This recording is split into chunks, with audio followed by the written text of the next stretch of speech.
You're watching Straight Up. I'm Stella Winston. My guest today is Kevin Thorbourne. He's an author.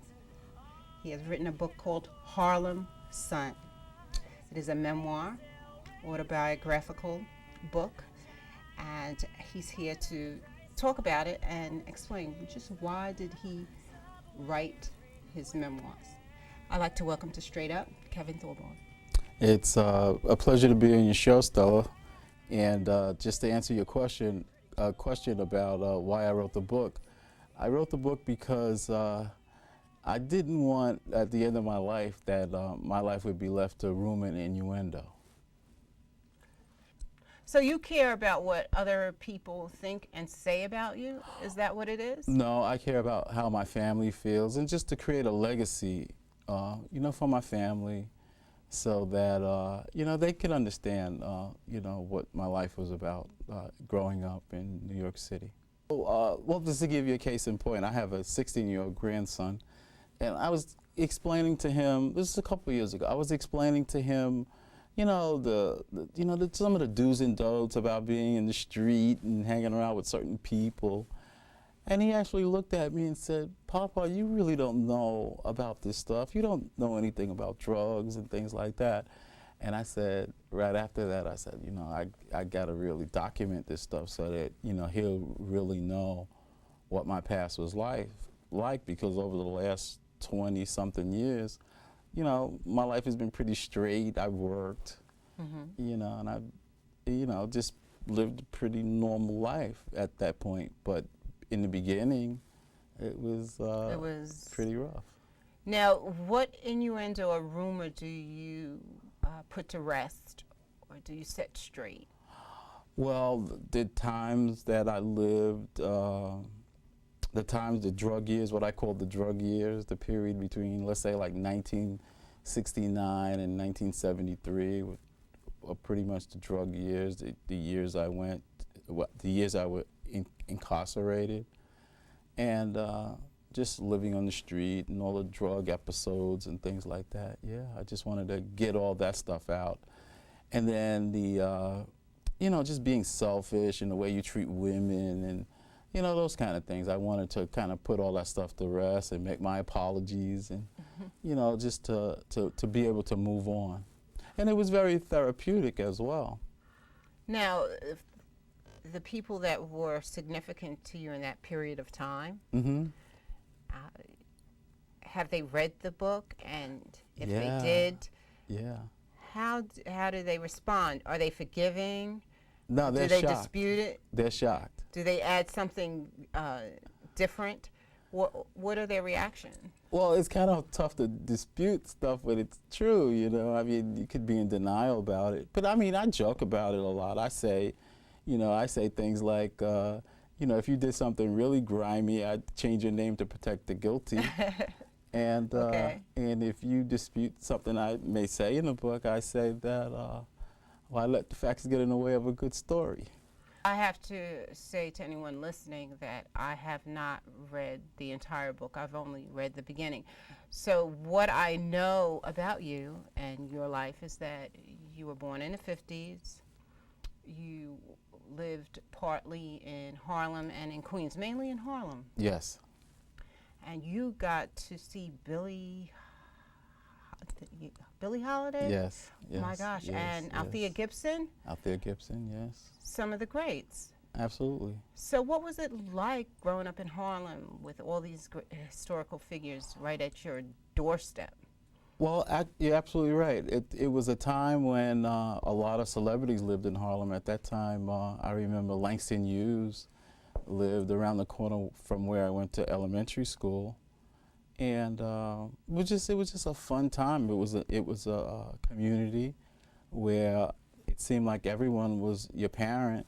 If I did something wrong, someone inevitably would have contact my father, and he told them if you see him doing something that was awry, you had the right to chastise him. And I would get that, and when I got home, I would get it again. So, it was just one of those kind of communities.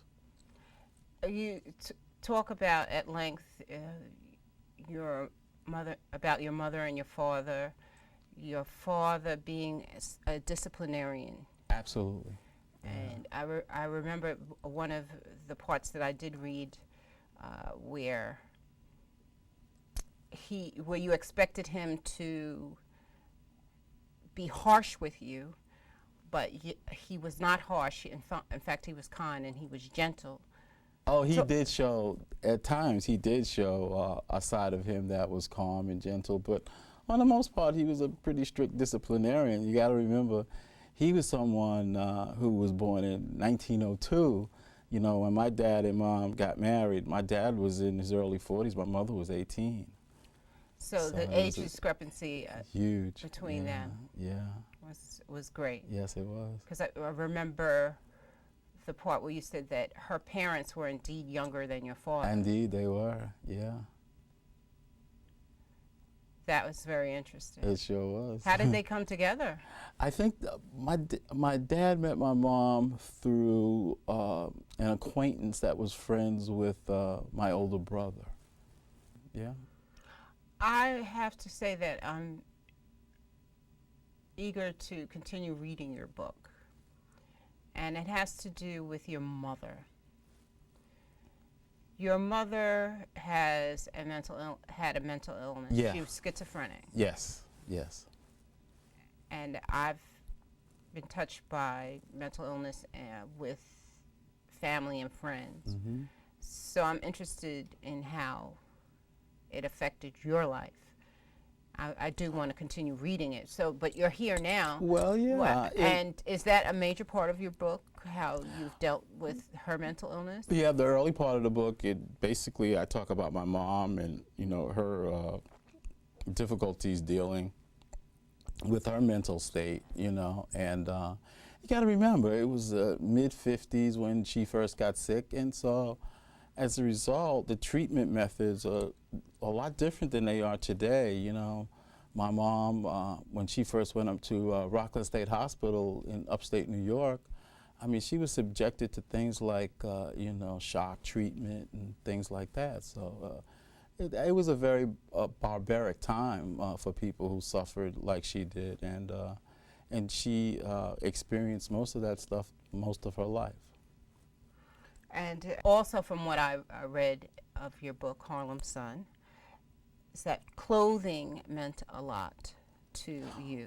Oh, and yeah. that was through your father. Through my father, Now, could you speak a little bit about that? Oh, yeah. I lived at 131 East 125th Street. My father managed all the buildings in that square block.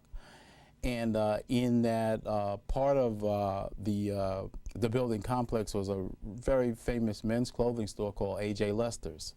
And they had a store on the west side of 125th Street. And during those days, they had a store also on the east side.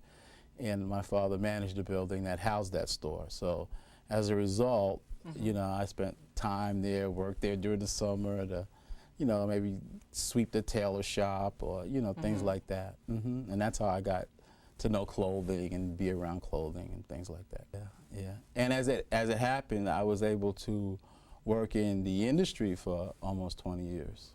And what did you do in the industry? I managed men's clothing stores, and but prior to that, I owned a leather goods store, and I would travel to Italy every 6 months to purchase goods for the store, and it was just a real fun time, very successful business at the time.